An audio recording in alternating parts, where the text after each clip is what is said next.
What's going down? This is Dylan from Local Injection Music Reviews, and today I am reviewing Race Car Blues Chapter 2 by Melbourne punk rock band Slowly Slowly. If you listen to local music and you haven't at least heard of Slowly Slowly, I'm sorry, but you must be living under a rock. These guys have gotten huge over the last couple years. They're one of the most exciting and diverse Australian bands. Race Car Blues Chapter 2 was released on the 26th of February 2021 through Unified, and it's a sequel to 2020's Race Car Blues. The album has 12 tracks and 4 singles, including First Love featuring yours truly, and the first album, Race Car Blues, was re-released collectively on streaming services as Race Car Blues Extended Edition, which also had Race Car Blues Chapter 2 as Disc 2. Chapter 2 was recorded during the Race Car Blues sessions, and while some of the songs do sound like they could be unpolished B-sides, none of them feel like they're just leftover tracks that they decided to throw in on this compilation. Frontman Ben said that they just didn't feel like they fit the album,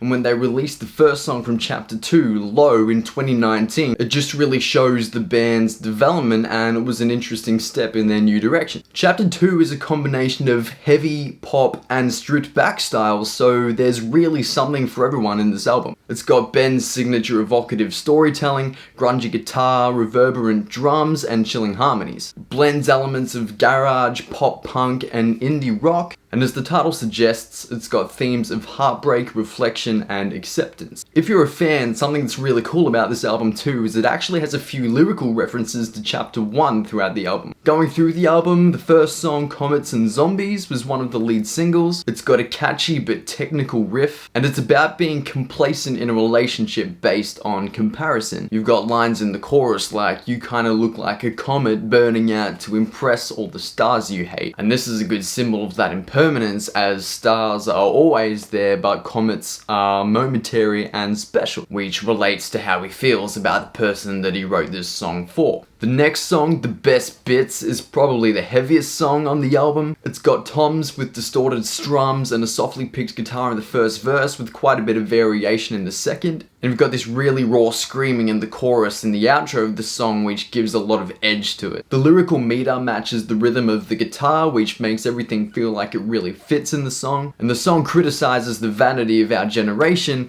and talks about how we seek validation online. This is exemplified in lines like, "Tanning in the blue light, I want to get it just right." The next song, Learning Curve, is one of my favorites from the album. It's got a solemn feel with soft but busy guitar, which is contrasted by a raw and aggressive vocal performance, and it's got an interesting stripped musical refrain before the loud chorus with a constant kick. And this song is about the very moment someone breaks up with you, so it's very intense. And he talks about how he looks for reasons and counter arguments as to why they should stay together, but they all go unheard. Like the refrain, "The learning curve is a steep rise to regret." I just love the emotion in Ben's voice in this song, and how the whole track can transition from being sort of soft and bubbling under the surface in the verses to this really loud, explosive chorus where all this sort of frustration and rage just comes to the forefront. The next song on the album, Low, was a single, and it was released before Chapter 1 was actually released, as I mentioned earlier. And apparently this was the first song that they finished from Chapter 2, which signaled the new direction that the band's looking to take. It's got prominent bass with bright, gentle drums in the verse and quite an unusual double hit snare. And you've got a soft call and response pre-chorus with the word low. It's simple but effective, like the guitar solo with bends in the bridge. It's about dwelling on the past and letting go, and more broadly colliding with others' lives and the everlasting impact that can have. Sometimes you need to feel down to process things, and they address this in lines like, "Just let me go, I need this low." The next song on the album, House on Fire, is one of the softest songs on here, and it's actually written in 6/8. It's got mellow, clean guitar with soft strings, and a really nice background falsetto melody. It's about a family member who passed away, and the title comes from people getting along really well. He mentions this in lines like, "I wish that you'd met when you felt like you used to." Potentially he's got someone like a partner who he's with now that he really wished this person who he's lost could have met, to be able to see what a great connection they have, i.e. getting along like a house on fire. The next song, The Internet, is similar to the best bits in the sense that it's about choosing substance over superficiality. He even opens with the line, "You couldn't make a friend in a fire escape," which is pretty savage. The first verse and the chorus are just vocals and picked guitar, so you really pay attention to the words. And listening more carefully gives weight to the lines like, "I wouldn't choose the internet with you over a noose." Again, there's nice variation as the song progresses. You've got tom fills in each bar, and overall it's a really catchy, clever song. The next song, Restless Legs, is an upbeat, pop-influenced rock song. It's about running from responsibility and the urge to leave when love is dissatisfying. Unfortunately, something that a lot of us can relate to. The turnaround in the chord progression perpetuates that unresolved feeling of the lyrics, which works really well. And again, nice variation of the rhythm in the bridge.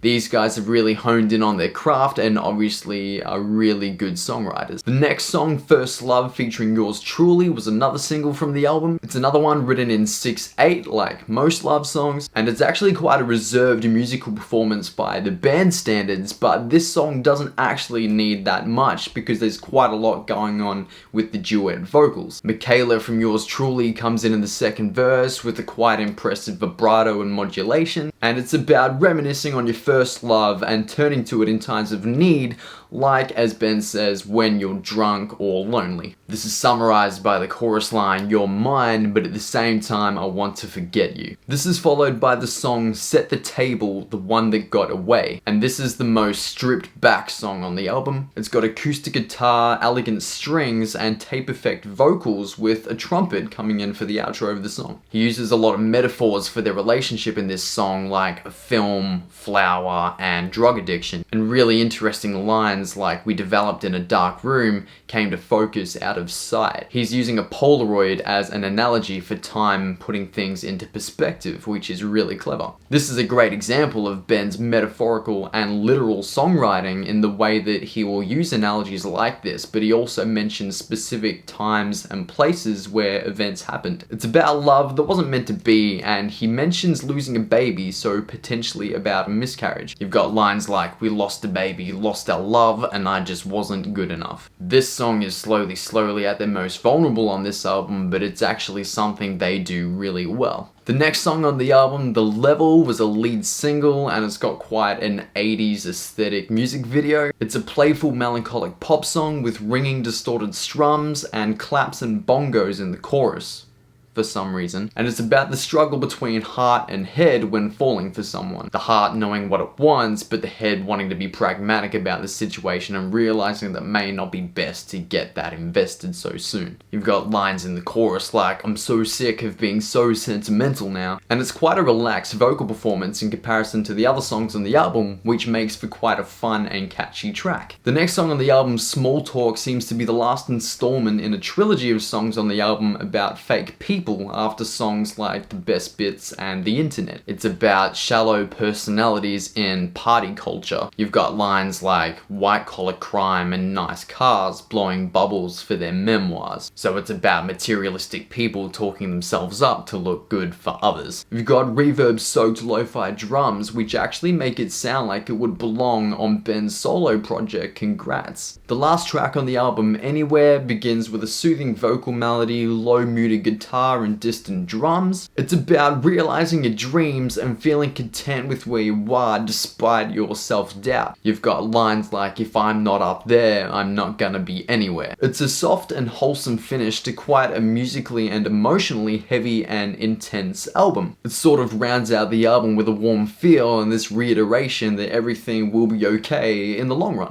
The best song on the album for me is Low. The lyrics are well written and relatable, and the music is catchy and interesting. It demonstrates the band's development that I was talking about earlier, and it's a window into where slowly are headed. The best lyric for me is, "If I can dig a hole to die in, I'll build a life to live in too," from Set the Table, the one that got away. It's this idea of your life is what you make it, and we often choose how we react or interpret things. It's easy to wallow in self-pity, but that real alleviation comes from finding your own way out of a dark place. All in all, I would give Race Car Blues Chapter 2 7 out of 10. It's a strong 12 tracks, it's got a diverse collection of styles. While a lot of these songs do feel like they could have been B-sides from chapter 1, with how raw and aggressive the musical and vocal performances are, they do hold their own and feel like they belong, and I feel like you've got a few instant classics and fan favorites in disc 2 of this Race Car Blues extended edition. So that's it, Local Injection Music Reviews. Thank you for watching, I hope you liked the video. Subscribe, like, share. I will see you next week for another one.